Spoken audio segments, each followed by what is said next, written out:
সবুজের মাঝখানে একটি প্রাচীন মসজিদ।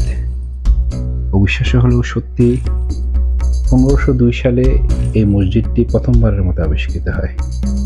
কেউই জানে না এর নির্মাণকাল, কে এর নির্মাতা। আজকের ভিডিওটি শুরু করার আগে বরাবরের মতো একটা ইন্ট্রো দিয়ে নিই। Welcome to my channel. ঐতিহাসিকভাবে কোনো প্রমাণ না থাকলেও লোকমুখে শোনা যায় 1502 খ্রিস্টাব্দে ঘন জঙ্গলের মাঝখানে এই মসজিদটি প্রথম আবিষ্কৃত হয়। এটি ছিল মূলত ছন ও বেড়ার তৈরি একটি পরিত্যক্ত মসজিদ।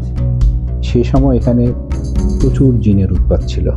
এই মসজিদে তখন শুধুমাত্র দিনের বেলা নামাজ হতো, রাত্রে কিংবা ফজরের কোনো নামাজ এখানে অনুষ্ঠিত হইত না। বর্তমানে যে অবস্থায় দেখছেন এটা হলো এর পুনর্নির্মিত রূপ।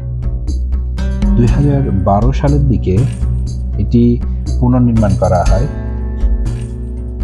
চমৎকার নির্মাণ শৈলী, 3 তলা বিশিষ্ট এই মসজিদের একটা প্রধান বৈশিষ্ট্য। তাছাড়াও চতুর্দিকে সবুজে ঘেরা। এখানে আপনি নামাজ পড়লে আপনার মন ভালো হয়ে যাওয়ার সম্ভাবনা অনেক বেশি। 89 শতক জায়গার উপর এই মসজিদটি দাঁড়িয়ে আছে। প্রায় 1500 মুসল্লি একই সাথে নামাজ পড়তে পারে।